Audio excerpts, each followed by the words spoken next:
Baiklah Bapak Ibu, kita mulai untuk mengakses data di Dapodik.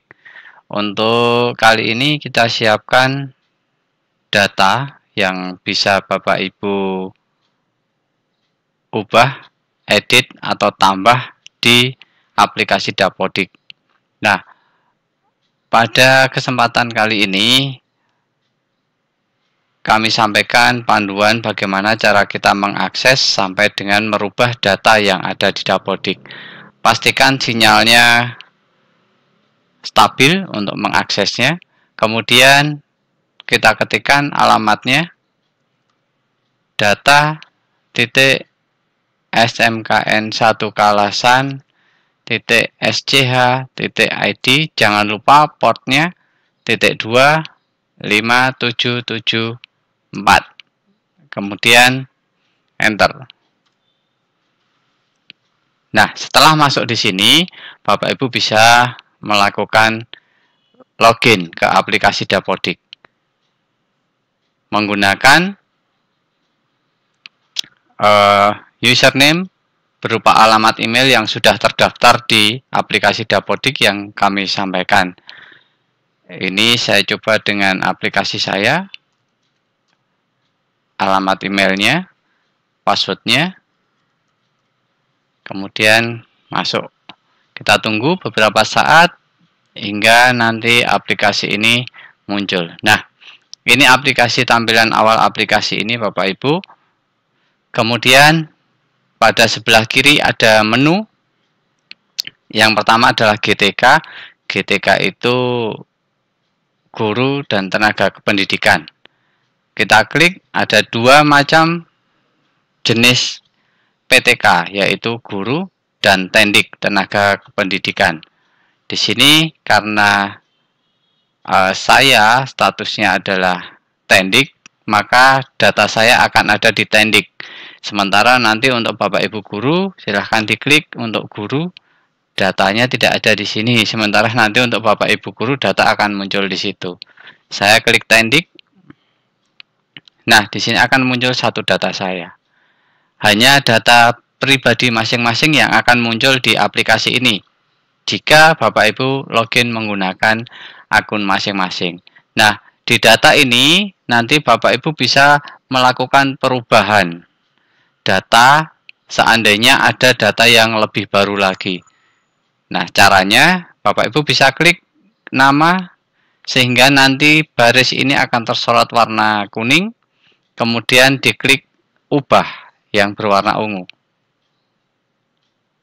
Maka akan muncul seperti ini. Ada yang pertama identitas. Nah, ini mohon nanti dicek data-data yang di sini seandainya ada yang salah atau kurang, mohon bisa ditambahi.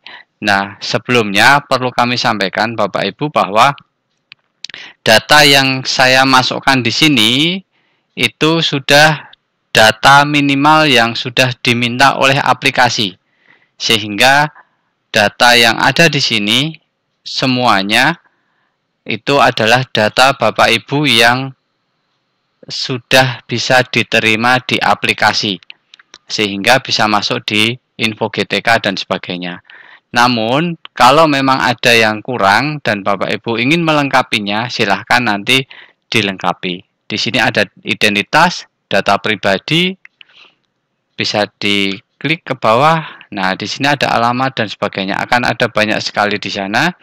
Silahkan nanti dilengkapi. Juga di bawah ada kontak. Jika nomor HP Bapak Ibu berubah, silahkan diganti di sini. Juga alamat email, silahkan diganti.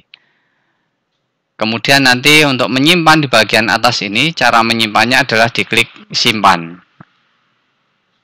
Oke, kemudian Bapak Ibu, di sini ada satu menu unduh FPTK. FPTK itu yang dimaksud di sini adalah formulir PTK.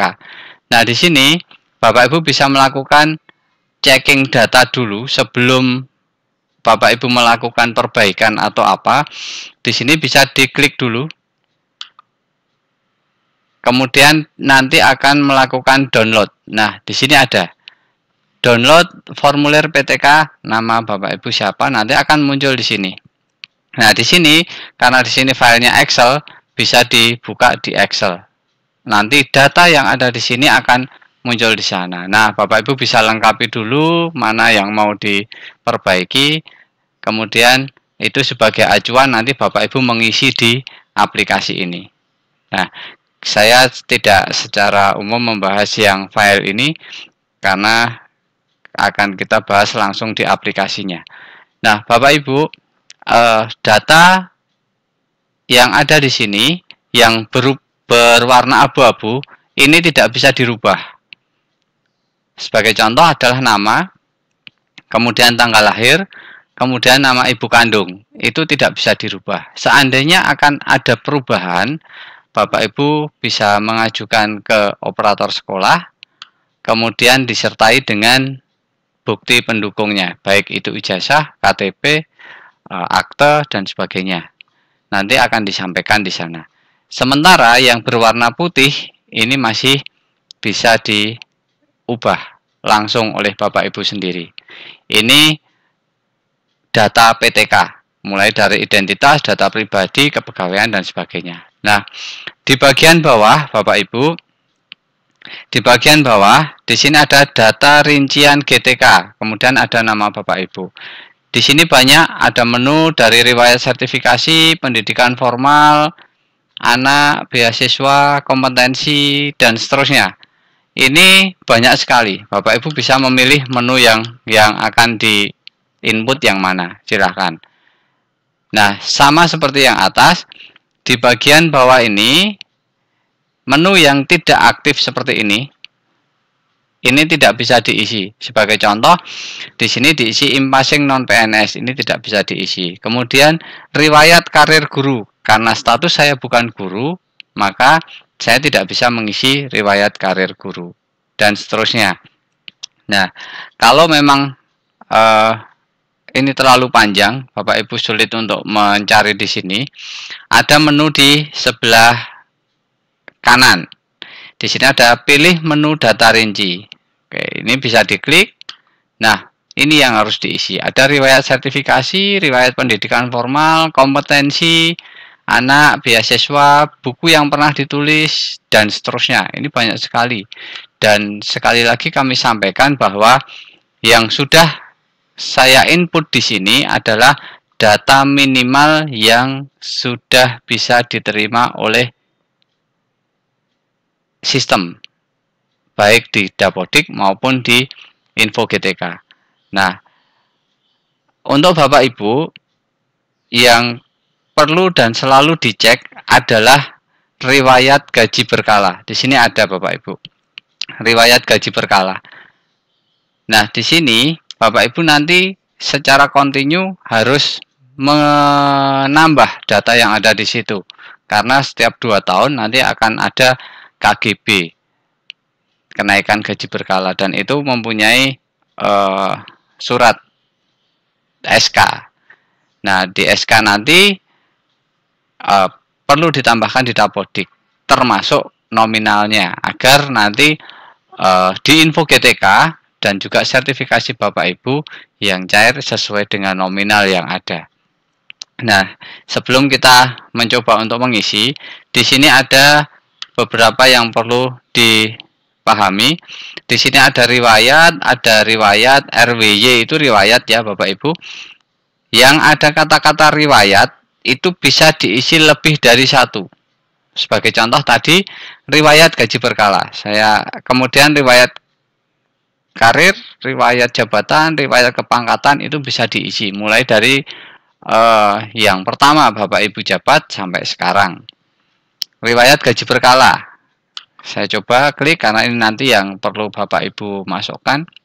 Nah, di sini pangkat golongan silahkan diisi mulai dari pangkat golongan Bapak Ibu. Sementara ini yang terisi di sini adalah pangkat riwayat gaji berkala terakhir. Mungkin ada yang sudah saya masukkan 2 yang terakhir. Nah, mohon nanti ketika mendapatkan SK yang baru, silahkan ditambah. Di sini ada menu tambah. Nah, kemudian ini dipilih sesuai pangkat golongannya apa. Kemudian nomor SK-nya berapa, silahkan diketik. kemudian tanggalnya silahkan diisi, dan seterusnya sampai dengan gaji pokok. Untuk gaji nanti cukup diisi angkanya saja, jadi tidak perlu ada titik, koma, dan sebagainya. Kemudian kalau sudah ada yang berwarna hijau di sini, klik simpan, nanti akan otomatis menyimpan. Begitu juga dengan data yang lain, misalnya riwayat kepangkatan. Nah, di sini silahkan diisi. Ini wajib diisi, tapi mungkin hanya pangkat golongan terakhir yang sudah terisi di situ. Maka ketika Bapak Ibu harus menambah, silahkan diklik tambah, kemudian diisi mulai dari riwayat kepangkatan Bapak Ibu yang pertama dulu. Itu bisa dimulai dari PNS, kemudian sampai dengan yang terakhir. Silahkan diisi seperti ini. Kemudian ini Bapak Ibu bisa melakukan penyimpanan. Nah, ketika ini sudah disimpan semua, maka Bapak Ibu tutup saja. Nah, maka nanti otomatis akan sudah tersimpan di server sekolah. Jadi posisi penyimpanan itu akan otomatis ada di server sekolah. Dengan catatan di sini harus sudah disimpan untuk data yang atas, perubahan data PTK. Kemudian untuk data rincian GTK, ini proses penyimpanannya ada di sini.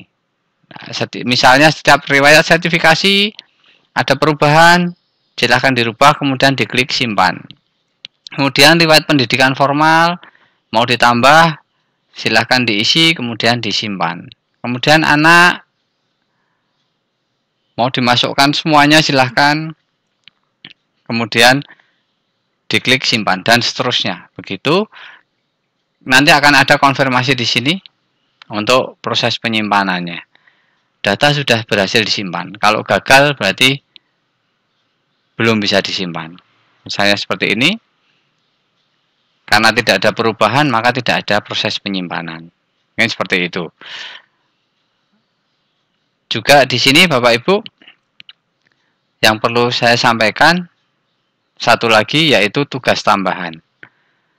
Di sini mohon Bapak Ibu ditambah nanti untuk tugas tambahan. Untuk saya data tidak ditemukan karena tugas tambahan ini digunakan untuk guru. Biasanya memang guru yang mempunyai tugas tambahan. Silahkan nanti tugas tambahan diisi.